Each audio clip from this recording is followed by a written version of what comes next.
Okay, our second presentation today is entitled The Disruptions of App-Enabled Learning. It's by Professor John G. Hedberg, Adjunct Professor of Education from Macquarie University in Australia. And we also appreciate him coming and sharing interesting ideas with us today, so we'll turn it over to you.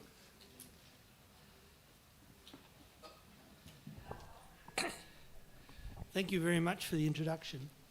At the outset, can I warn everybody that I'm not talking about a big system. I'm talking about the sort of technology systems that teachers in their classrooms, when they band together, are interested in working with and actually generating resources within the framework that they have available. I'd like to acknowledge at the beginning some of this work that I'm talking about today was actually undertaken by a former graduate student of mine, Dr. Michael Stevenson, who has since graduated because what he did was a good study. So I'd like to share it with you because I think it provides some interesting examples of what you might want to try with groups of teachers or groups with student teachers in the classroom. Let's think about what the claims were for this device called the internet. It's interesting if you go back just a few years. I mean, we were all alive in 2004, although some of you look very close to being about 3.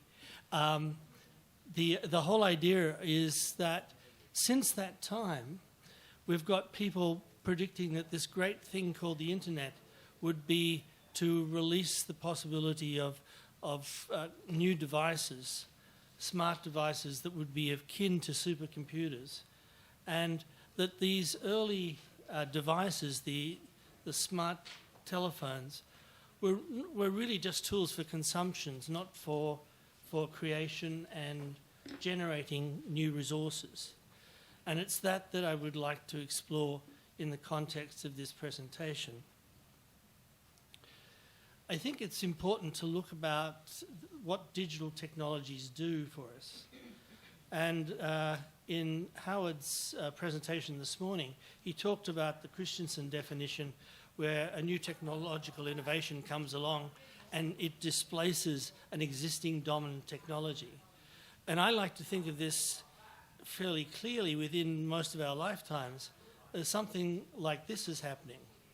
Originally, something comes along, and as it gets refined and improved, the quality of the capability of that tool increases. But what happens when something comes along? It starts with sort of very mediocre quality, if rather poor quality, and it cuts across and eventually takes over from what high quality resources can use. Let me just give you a simple example. Can anybody remember Polaroids? A few people are admitting it, thank you. They started off as poor quality ways of presenting images. But the interesting thing about Polaroids is that they never actually crossed over and ever produced high quality images. But the other technology called digital imaging did in fact do that. The early cameras that we had were of poor quality, and as time went on, the cameras got more and more megapixels per image, and so we end up with increased quality of image. In fact, the other thing that happened as we changed these technologies was that the way in which we use the technologies could be changed. And as we started to use digital technologies, we didn't have to go to the corner store and get it developed anymore. We didn't have to pay to have it printed off because we could do it all ourselves on coloured printers. And in fact, how many of you actually get printed photographs of the shots you take on your smartphone? Not many. Not nowadays. You do? Oh, okay. There's a couple of people that's saying they still like to touch something. But the thing is that a lot of us share those images directly with other people via the internet. And so that they don't necessarily turn into a printed form. So if you think about what digital technologies have done to the simple production of images of the world, it's been fairly major in the way in which we can A, create them, and B, share them, and C, then learn from them and use the resources. So we can now do things that we couldn't do before. The interesting thing too is if you think about it, a lot of people never use fax machines for the same reason nowadays. They simply take a high quality image with their phone and send it as an image. So it's changed the way a lot of things happen. And I'd like you to think of that idea as we talk about educational applications, because what some of these technologies have done is give us the access to new ways of sharing and creating ideas. So what we've got now is on our smart device, we've got complete productivity products. So we don't have to actually go to we don't have any desktop machines around here. You don't have to go to a desktop machine. You've got the whole access to everything. You've got not only office productivity, but you've got video editing, audio recording, and so it goes on. And you don't even need the physical connection. I could be doing all of this, presenting all of this with a Wi-Fi connection from my computer at home. So this change in technologies changes a lot about how we might go about things. If you think about what's happened over the last,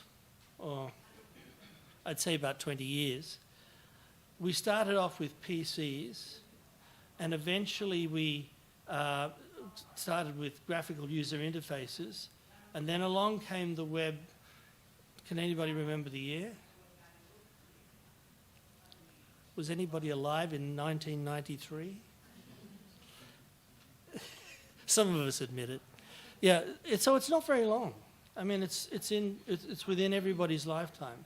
And then that was improved by the interactive web, which became Web 2, and then in more recent times, the idea of cloud storage and cloud mobility that enabled us to move resources around and store them in a lot of different places.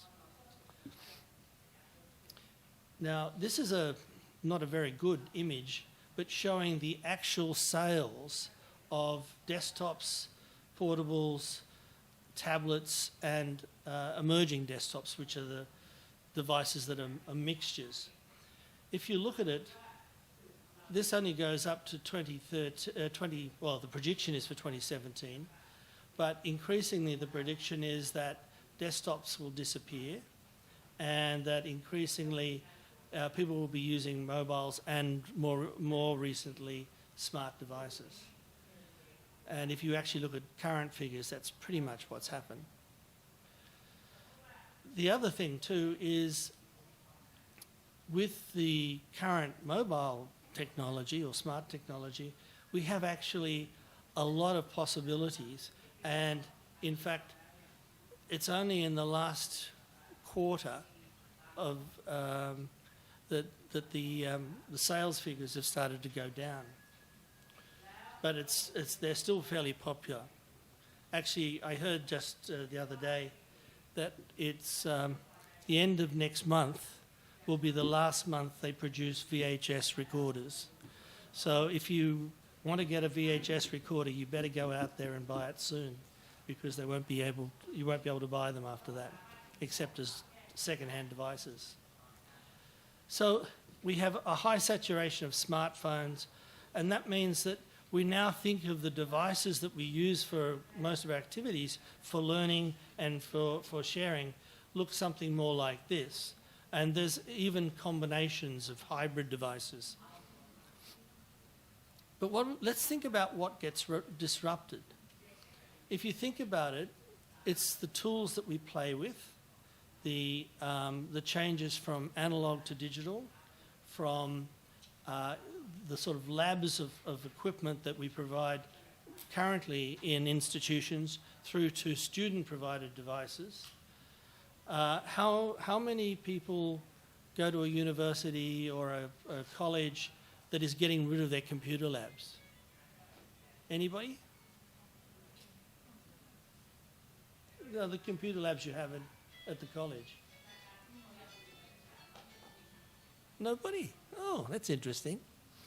Because what's happening in a lot of places is that people are not providing the access to the computers. They'll provide some tablet PCs or some shareable devices, and that any room can be turned into a technology-enabled classroom. So I think that's quite interesting. So that the tools of task and access to the tools has changed. The process that we use, I think I've illustrated that with digital photography. And the only thing that we've got to separate out is, and this is, I think, the problem with MOOCs, is that are we actually doing anything differently with the technology to what we did before?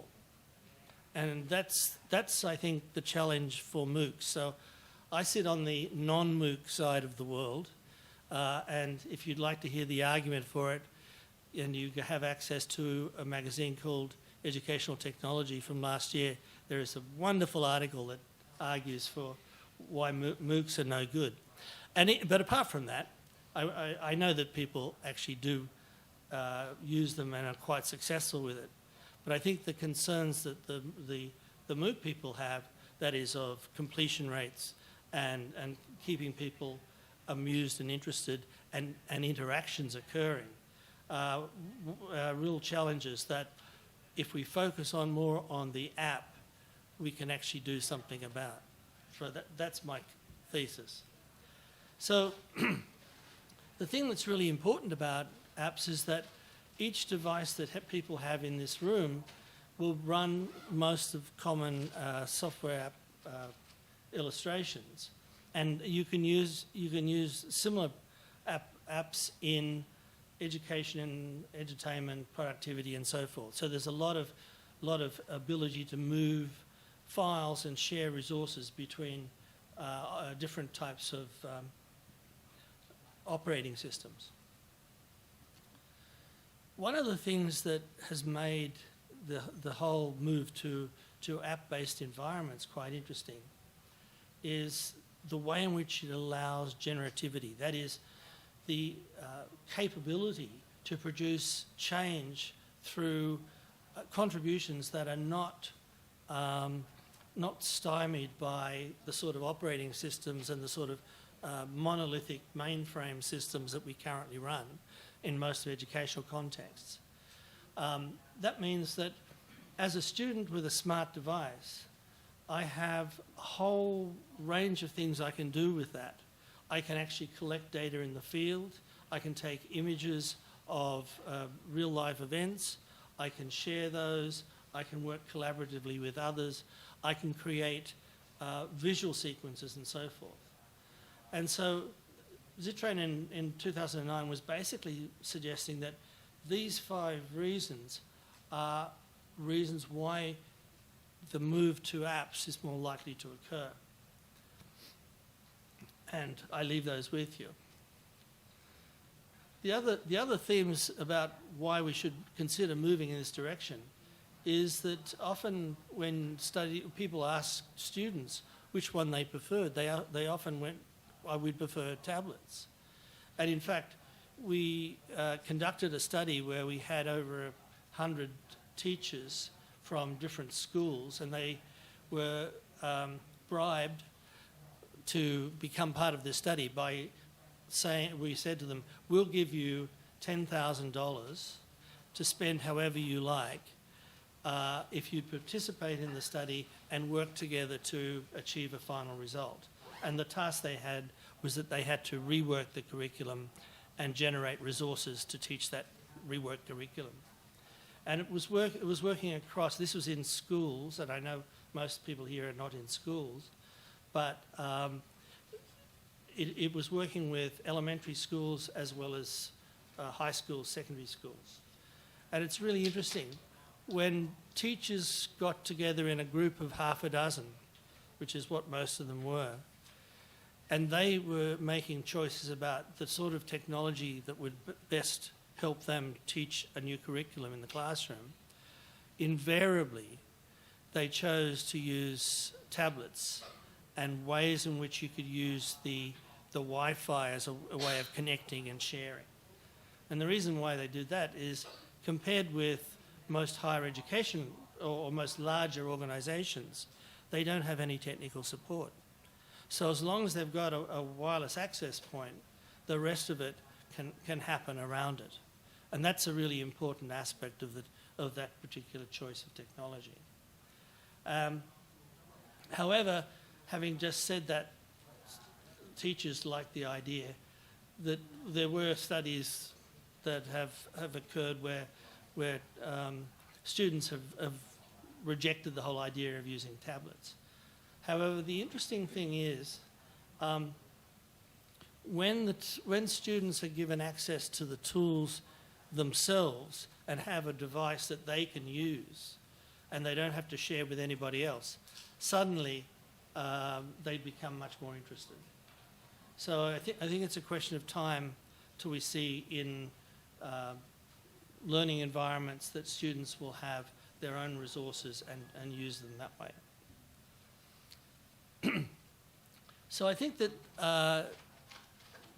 we need to realise what's happening with the atomization of software by the creation of these apps. And the fact that they provide an environment in which we can use the tool to do some things and then move the resources onto another tool that allows you to modify it.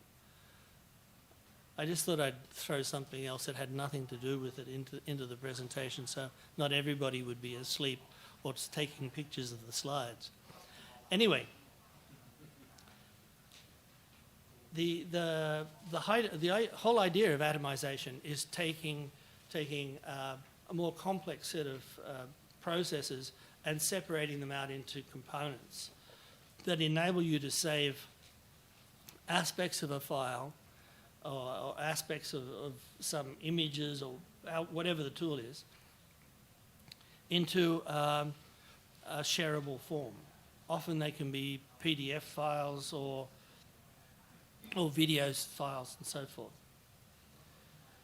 The interesting thing too is that these devices are often low cost and in some cases free, and so you can get access to these tools to do things with this smart device that it's not a major cost, and I think that's really rather important. There's also lots of other studies, and I think the thing that we've got to worry about is that a couple of the studies in more recent times found that some of the apps are pretty useless. I mean, has anybody downloaded an app and then played with it for half an hour and decided this is not of any use to me, I'm going to get rid of it? You probably wouldn't do that if you'd just paid, I don't know, 100 baht for it. I don't know what's an average app downloading in Thailand. So? 10 per app. Well, that's pretty cheap. Okay. So the other thing too is that the people that have written the apps in a lot of cases tend to be 15-year-old schoolboys, and they do have a rather limited view of what a learning app is all about. And they eventually get better. But there are some apps that really do actually take off and become very useful. And I'd like to talk about some of that. One of the things that has been noted in more recent research is that when you get learning that is just happening irrespective of what you've got as the app and how it's working, then you've got some really interesting possibilities. And you've also got, with most apps and the way in which we use them with smartphones, people don't actually think about the technology. The technology sort of does things for us and allows us to take the pictures or allows us to put pictures together and create an animation or a movie or something like that. So they become invisible within what you're trying to do as a learner. And the other thing too is that you can get collaborative learning occurring, and this is as opposed to cooperative learning, by the fact that you can, with your app, create something, share it, and then somebody else will take that and modify it and add to it and extend it. So that there's some interesting possibilities that the research has just been playing with. One of the key areas that I hope I've been emphasising is that there's a big push within the education systems to get students to think in terms of multiliteracies. That is, their ability to create visual sequences that are meaningful, to create oral sequences, to put together solutions to problems. I mean, actually, it's really interesting. I was watching on the flight here. I flew Thai Airways, and there was a program about inventions of the king, and it showed different inventions and how they've improved life for and solved specific problems. A lot of them sort of scientific type of problems. So I think that there's some real interesting possibilities here in getting our students coming through to think in terms of multiple ways of representing their idea and multiple sources of information for those ideas to be generated from. The other thing too that the whole issue with using apps as part of innovations and distortions in a otherwise fairly coherent sort of argument or environment is that you can very easily set challenges, problems. You can get people to think about design, share those designs with others, and so forth. So that, in a sense, they've broken the nexus where you had to use specific high-end packages to do some tasks. If some of you would think back and think about how we went around creating images for printing 10, 15 years ago, often we'd have to use a specialist application, and it took specialist skills to drive it and to get it to work for us. Whereas you can do amazing things now with some of the tools that are available as apps. The other thing too is because you have to use those apps in ways that are ones that you as a learner, you as a driver of this technology, have to think up for yourself. What it does mean is that you get more actively involved in thinking about problems and that you actually generate the solutions. If you think about it, most of the problems that we have when we're trying to teach is if you just leave a learning environment such that all people have to do is follow the text and learn various facts and then repeat them at the examination. It really doesn't require them to solve the problem or create an artifact that shows that they understand how something works. And yet all of these apps enable us to do those things. So I'm really encouraging you, if you are a user, to use it in as many different ways as possible and to think about ways of extending and going beyond the existing boundaries. And what I think essentially is quite important, and that's the last quote there, is getting students to do the thinking. the one thing about learning is that when students learn, they start thinking and they start coming up with new and creative outcomes. And I think that's the sort of thing that we want in many cases nowadays. One simple apps messing example is one where you sort of might do a storyboard with one piece of software. This is a little example. It's not a movie, unfortunately, but it's a storyboard of how this particular student came up with their particular answer. So there are things that you can do with apps, and these are some of the things. And think of them, all of them are not necessarily linked to one particular app. There are a lot of different apps that will do it. Mind you, having said that, there are some pretty terrible things out there, and you can spend a lot of time getting lost. So we've got a possible process here that apps enable because of their very nature, that actually allows people to play with elements that go to a final solution. And this is one sort of flowchart that, would you believe, Microsoft is keen on pushing. But anyway, it shows you the way in which you can modify and change and end up creating and recreating and adding and extending particular tools. If you think of it another way, if you look at the 5 central ideas down here, when we're using these particular devices and particular pieces of software, we're capturing ideas, we're collecting evidence at various places, and the ways in which we do that now typically, say if students have got to measure stream flow or pollution or something like that, they can collect the evidence from the field. They then have to bring it back, organise it, make the case, sequence it. They then have to create some sort of artefact.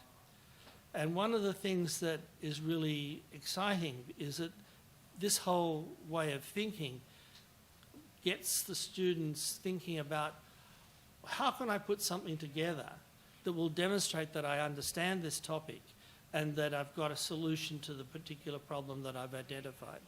And that artefact is there. And so you don't have to mark them on did they get the right date and all that. They've got the artefact and it either works or it doesn't work. And then finally, that because of all of the other digital advantages, you can share that idea with other workers or other students. And what we tried to do here is we went through, and this is just some of the ways in which you can use tools or apps to create that process across different platforms, Android, iOS, and so forth. So it's device agnostic. So what I would like to say is really, I think if we think about app-enabled learning, it's a real shift away from infrastructure-led learning design, which is moving away from desktops and all those things that are wired in, into a time where you've got a way of providing for your students or for your own learning access to a tool that enables you to do different ways of representing things, to present arguments, to share, to work collaboratively and so forth. And I think this is the exciting thing that app-enabled learning allows us to work with. And unlike the fact that I insisted on using my computer rather than that computer, means that I can be a little bit more flexible and just operate independently. I leave you with those thoughts. Thank you very much for listening. Thank you very much for an interesting presentation. Do we have questions from the audience for Dr. Hedberg? Anyone have any questions? Is anybody interested in challenging the idea? I have taught for 3 years in Singapore and 2 years in Hong Kong. And I always threw out the notion to my classes that in my culture, if I don't get asked a question, I get very embarrassed in the sense that nobody thought it was of any importance. So I'm throwing that out to you, because if you feel that there was something of importance, let me know. Hasn't scared anybody yet.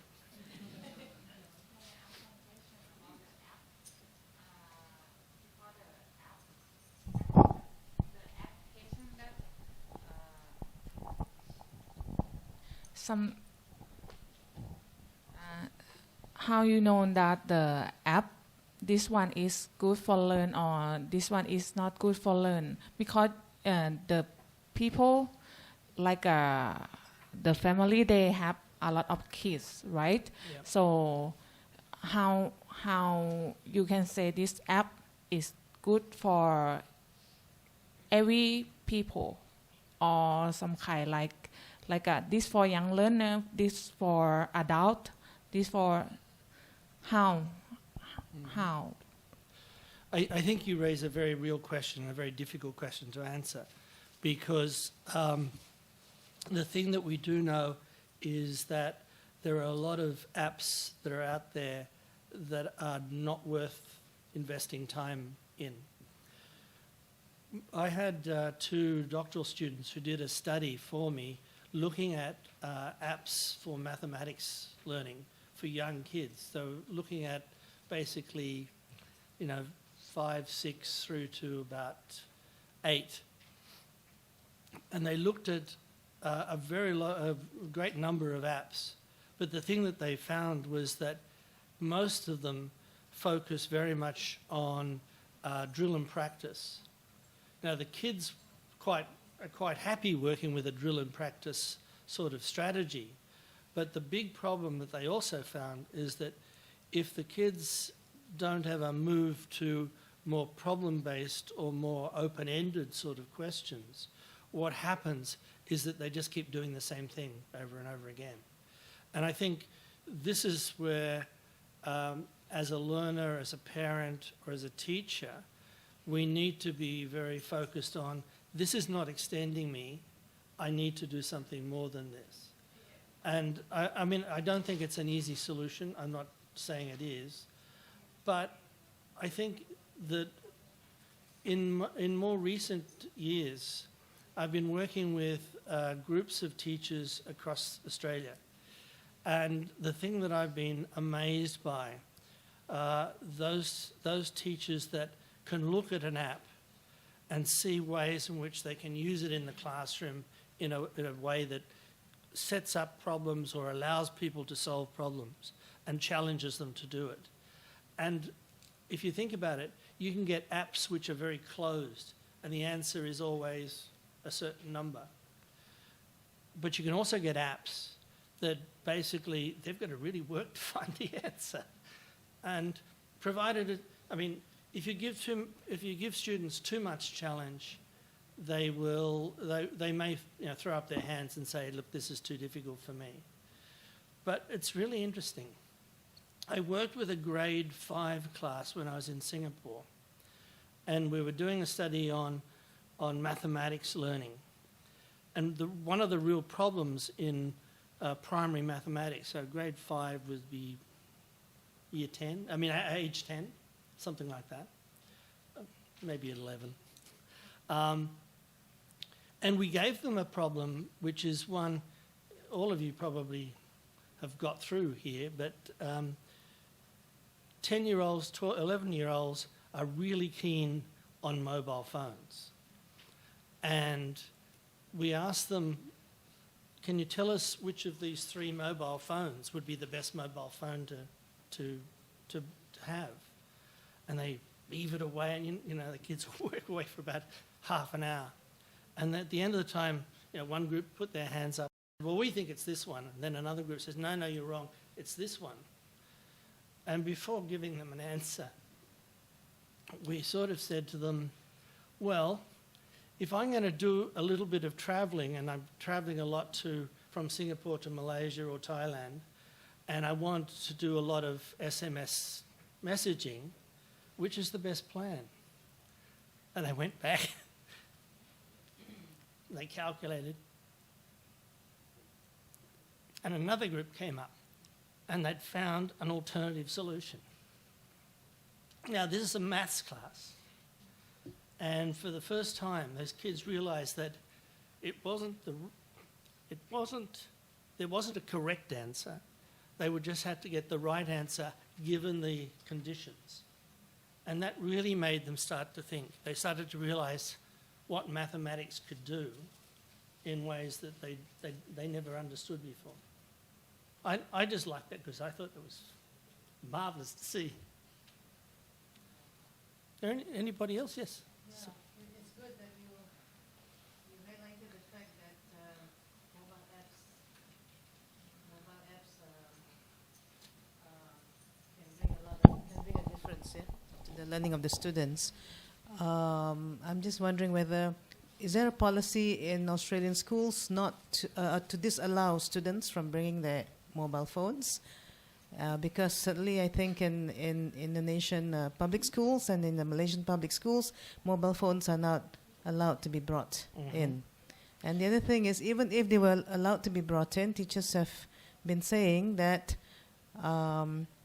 it takes a lot more time to use technology, especially in ways that you have just mentioned, than to just disseminate the information because the curriculum is just too extensive. Yeah. Yes, we have the same problem in the sense that schools discourage it. In fact, there's one high school that doesn't let kids use computers until grade 10. But the thing is, everybody's got their opinions, but the big challenge is, as a teacher, you've got to spend time and effort getting the kids up to speed so that they can actually use the devices appropriately and effectively. And I think if you move from a didactic curriculum through to a more discovery or problem-based curriculum, most teachers find it takes a lot of time to get the kids settled. You may take 6 to 9 months, but if you crack that one, they then start to take control and start to take off. So it's a process that you've got to go through, and you've got to make sure that the devices are well used. I think the real challenge is for most teachers in schools to have a device that they understand enough to set a proper challenging task. And the thing is that I think the secret that I think was mentioned this morning really in the discussions was that the way you assess and the way you reward students' thinking is the thing that really makes the difference. And so as long as the assessment regime is well thought out, I think you can do some really interesting things. But thank you for the question, it's good. Is there anybody else there?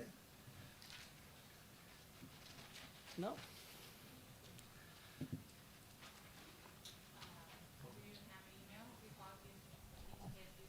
Yeah. If you want to email me and you want a copy of the presentation, please. I thought you might.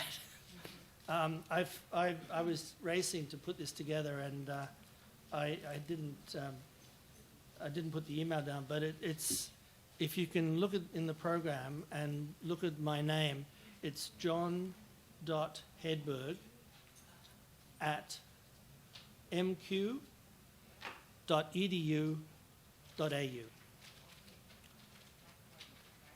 Yep. So I expect a lot of emails on Monday.